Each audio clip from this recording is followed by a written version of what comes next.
Good morning. If you all would like to sit down, I think we're going to start. I'm Milbury Polk, the vice chair of this conference. We have a lot to discuss in the next 2 days, so we thought we'd get an early start. So thank you all for being here this early. I would first like to thank the late Bill Carey and the Carey Foundation for their great support that they've given this conference and the idea of the conference since the very beginning.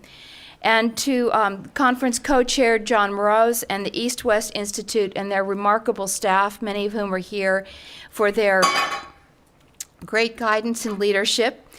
And now I would like to take a moment to have a word from the conference co-chair, the man whose vision and scholarship have formed and set in motion the gathering we are in today.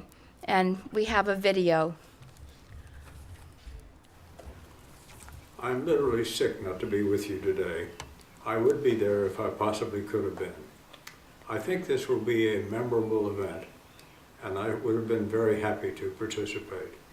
My colleagues and I have worked over the last 2 years to arrange the conference, and I believe it will be a wonderful meeting of the minds on what are the major, dangerous, and pressing threats to us all. Planning for this meeting began when the late Bill Carey decided to devote a portion of his wealth to seeking a way for Americans to avoid drifting from one war to the next, with each getting more painful, more destructive, and more costly. As I took up the challenge he laid out, I consulted with many of the world's foremost experts on what the challenge really amounted to, and it quickly became evident that the causes of our malaise and the dangers and confusions that caused it are manifold. There are no quick fixes, no simple answers, and the traditional ways that we've organized ourselves to meet dangers are insufficient. As one of my colleagues put it, we're trying to solve 21st century problems with 20th century means. The result is that we inevitably fall short, or even sometimes make the problems worse. To broaden our reach and perspective, we joined together with the EastWest Institute. Together we have assembled 40 of the world's outstanding authorities to describe our dilemma and to lay out what we could do to achieve more security at a more reasonable cost in effort, money, and intelligence. We have sought to avoid the fate of many conferences, with experts talking, audiences listening, and then everyone going back to business as usual. We have selected you, our participants, with an eye to what you could do when you leave here, and we made sure that the experience we have together is available to a worldwide audience. Our proceedings will be streamed live, and we are seeking other partners in Africa, Asia, and Europe to replicate what we have done together here. There is much to be done. Together is only a step on the way. Let us move forward to take the next steps. Thank you all very much for being here. And now it gives me great pleasure to introduce conference co-chair Francis Finley, who is also the co-chairman and board of the board of directors of the EastWest Institute, our partner organization for this conference. Francis is a leading figure in the international investment community, and he's been an active participant and leader of the EastWest Institute for the last 2 decades, engaging in high-level meetings in China, Russia, the Middle East, and Europe. Among his many other activities, he's also a trustee of the British Museum and governor and trustee of the Ditchley Foundation. Welcome, Francis. Thank you very much, Milbury. Thank you. And thank you and to your father for all you've done in getting this conference underway. It's inspirational for all of us. And so may I add my welcome on behalf of the EastWest Institute and the conference to this gathering. And in a gathering like this, it's very difficult to, and indeed possibly invidious, to single out distinguished participants because so many of the panel, all of the panel are distinguished in their own right, and are many of the audience. But in addition to former heads of state, President Bachelet of Chile, and President Oscar Arias, who's also a Nobel laureate of Costa Rica, two other Nobel laureates, Dr. Joseph Stiglitz and Dr. Rajendra Pachauri, are honoring us with their presence today, alongside many recognized leaders of governments, academic institutions, public policy organizations, and industry who are also among us.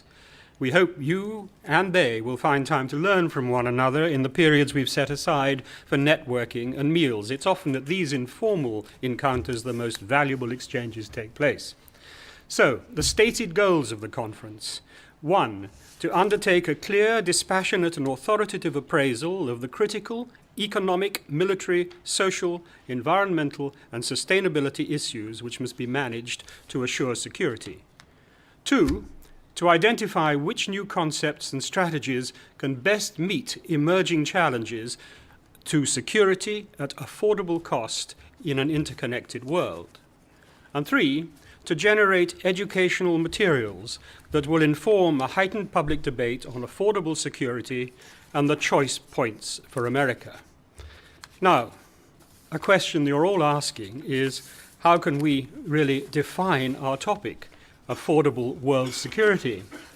And I got a contribution to answering this question from the president of the EastWest Institute, who sadly can't be with us today, but will join us this evening and tomorrow, who made this comment on the definition. The defining of terms is always a challenge. The conference organizers carefully chose the title of our two-day venture. To be clear, when we say affordable, we do not use synonym definitions like bargain or cheap. When we say security, we do not embrace Webster's definition that security is freedom from fear and anxiety. Security in the 21st century is neither going to be cheap nor give us all freedom from fear, let alone anxiety. For indeed, we live in an era of enormous uncertainty and change.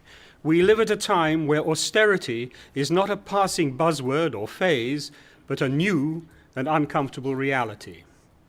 The security equation is changing dramatically, and no nation can continue to go alone. How do we reconcile today's enormous security challenges with limited resources? We come together this morning to find, quote, reasonable approaches to protecting ourselves, our nations, and the planet from danger. That is our working definition of affordable world security. Now, if I may, I'm going to take a few minutes to put in perspective this title, Affordable World Security.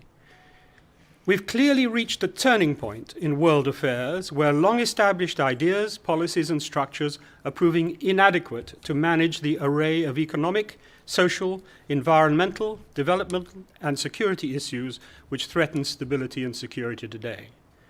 This is even more evident when we look ahead to assess the needs, the impacts, the risks, and the vulnerabilities of a future world of over 9 billion people, with greatly increased levels of consumption, pollution, and waste. The problems we face are systemic and interconnected. They're on an unprecedented scale, and they're evolving fast. They're of global extent, but governments seem unable to agree and act. We need new ideas, new strategies, and new patterns of cooperation.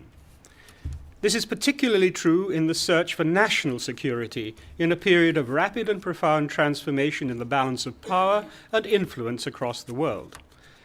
Nation-states must now function in a diverse, uncertain, and interdependent world where economic growth, social progress, employment, and welfare in any country depend on complex networks of trade, finance, and cooperation, and on decisions taken by other countries and by multinational corporations and financial institutions. The welfare and happiness, the prospects and life opportunities of citizens are now impacted by an array of new security challenges which cross national borders and boundaries, such as terrorism, piracy and crime, the impact of climate change, the rising pressures of migration, the international transmission of disease, assuring the availability of vital resources, the maintenance of competitiveness, and the stability of the financial and economic systems on which growth and employment depend. To this, I would also add the threat of cyber terrorism and cybersecurity, a topic on which EastWest Institute is particularly active. These new security challenges have three common features. First, they're essentially interconnected. Threats to world security will not generally arise from trends or events in one field, but from the interaction of developments in different but connected fields. Second, they cannot be resolved through ad hoc, incremental measures taken by individual nations, but demand international cooperation. And third, they cannot be resolved by military means alone. The diversity and complexity of relations between nation-states today is such that a balanced range of diplomatic, military and other channels and measures is needed to manage the diffuse threats to security and peace in this modern world. In this perspective, long-established concepts and policies for national security must now be revised to meet the new realities of the modern world and to anticipate emerging risks so as to avert a broad range of threats to the future. It is, for example, increasingly clear that current policies and organizational frameworks and the $1.6 trillion of annual military expenditures across the world are not only failing to achieve security and peace, but actually run the risk of aggravating confrontation and conflict. They are, in any case, not significantly addressing the deteriorating problems of climate instability, ecosystems degradation, and worsening world poverty and inequality, which will, in the longer term, determine the prospects for progress, security, and peace. In many countries, there is vigorous debate on the goals, strategies, and policy instruments which may assure national security in a changing world. This debate has been intensified by the urgent need to reduce public deficits and to achieve longer-term stability in public finances. Defense expenditures are now exposed to scrutiny, and in some cases they are being severely cut as part of the review of national priorities and expenditures. Thus, two critical questions now arise. First, what are the new strategies and measures which will assure world security in the 21st century?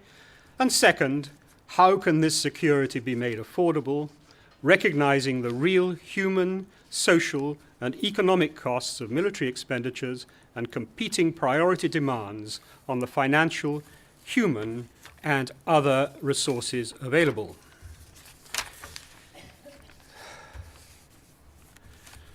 So, Winston Churchill once said that continuous effort, not strength or intelligence, is the key to unlocking our potential. I think this is exactly right. Our continuous effort to highlight the interconnected security challenges and opportunities that exist today, and then inform and involve the public as broadly as possible about our findings, is what prompted the W.P. Carey Foundation and the EastWest Institute to convene this important gathering. Now, ladies and gentlemen, please join me in welcoming this morning's keynote speaker, Dr. Joseph Stiglitz. Dr. Stiglitz's work is well known to most of you. A Nobel laureate in economics, among his many other achievements and roles, Dr. Stiglitz was a member of the Council of Economic Advisors from 1993 to 95 during the Clinton administration and served as the Council's chairman from 1995 to 97. Dr. Stiglitz helped create a new branch of economics, the economics of information, exploring the consequences of information asymmetries. He's also made major contributions to macroeconomics and monetary theory, and to the theories of welfare economics and of income and wealth distribution. May we now welcome Dr. Stiglitz.